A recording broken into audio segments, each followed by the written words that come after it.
En septembre 1939, en Allemagne, 14 usines de pétrole synthétique fonctionnent à plein régime. 6 autres sont en construction. Sans l'éthyle, ce composant chimique fourni par les firmes américaines DuPont de Nemours et la Standard Oil, l'aviation allemande n'aurait pas pu décoller en 1940.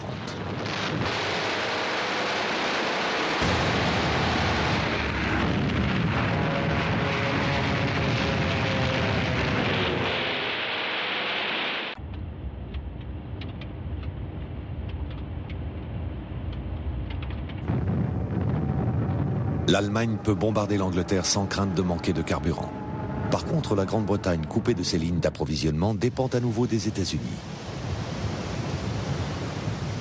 Elle possède les principaux gisements du monde, mais ne peut plus y accéder.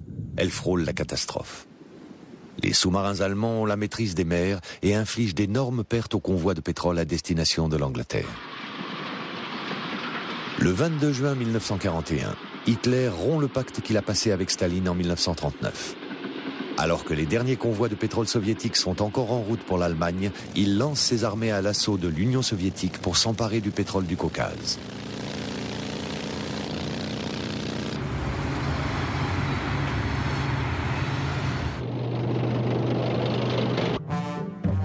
Le pétrole est aussi au cœur de la guerre du Pacifique. Le 7 décembre 1941, pour riposter à l'embargo américain sur ses livraisons de pétrole, le Japon lance son aviation sur Pearl Harbor avec 2 objectifs. Neutraliser la marine américaine et s'emparer du pétrole indonésien. Les Anglais sabordent leurs installations pétrolières en Indonésie. Les États-Unis entrent en guerre.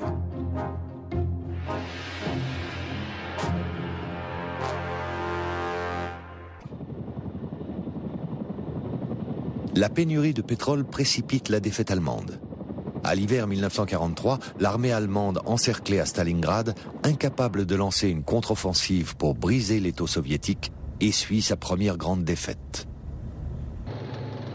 Elle connaît un sort analogue dans le désert de Libye. C'en est fini du rêve d'Hitler de s'emparer du pétrole du Moyen-Orient.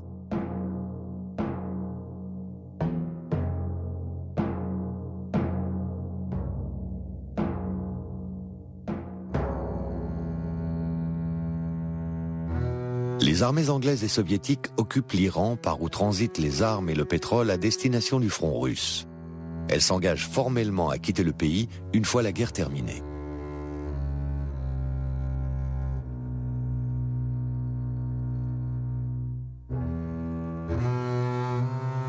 En 1943, à Téhéran, 2 ans après avoir débarqué le Shah, suspect de sympathie pour l'Allemagne nazie, Churchill, Roosevelt et Staline planifient le débarquement des troupes alliées. L'armée rouge reprend l'initiative. Elle foncera bientôt sur Berlin. En Angleterre, les Alliés organisent méthodiquement leur approvisionnement en carburant.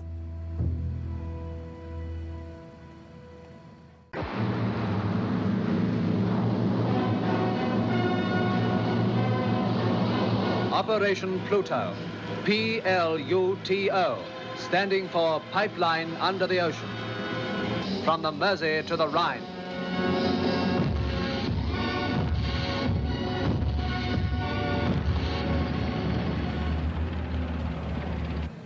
À la fin de la guerre, malgré les bombardements massifs, les usines de carburant synthétique en Allemagne fournissent 57% de l'approvisionnement du Reich et 92% de l'essence d'aviation.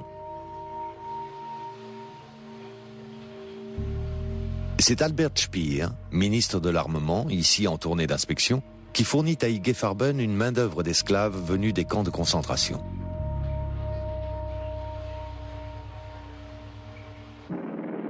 La destruction des ressources en carburant de l'Allemagne devient une priorité absolue pour les Alliés. Après avoir bombardé les usines d'IG Farben, les Alliés frappent les installations pétrolières de Roumanie. La chasse allemande reste clouée au sol. Dès 1942, le futur président Truman prend l'initiative d'une commission d'enquête. Il soupçonne les pétroliers de trahison. En 1945, il les accusera ouvertement. Mais la morale est vite balayée par la réalité. En février 1945, le président Roosevelt, de retour de Yalta, fait escale dans le canal de Suez pour rencontrer le roi d'Arabie Saoudite, Ibn Saoud. Ce jour-là, les deux pays jettent la base d'une entente qui dure encore aujourd'hui.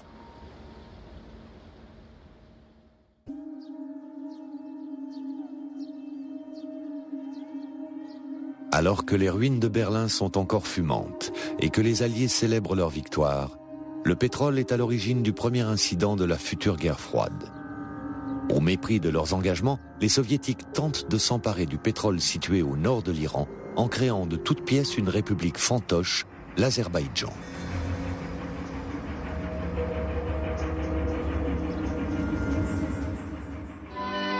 Aujourd'hui, dans son palais des Mille et Une Nuits, le souverain Reza Shah voit s'élever de graves problèmes issus d'un conflit souterrain. L'Azerbaïdjan réclamera-t-il son autonomie? Les troupes russes refuseront-elles de quitter l'Iran? L'Iran sera-t-il demain le problème majeur de l'ONU?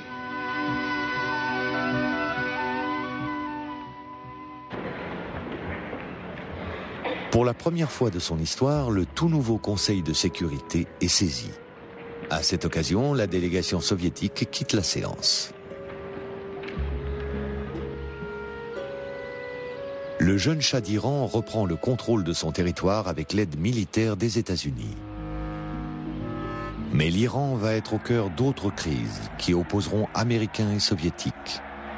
C'est une fois de plus le pétrole qui en sera la cause.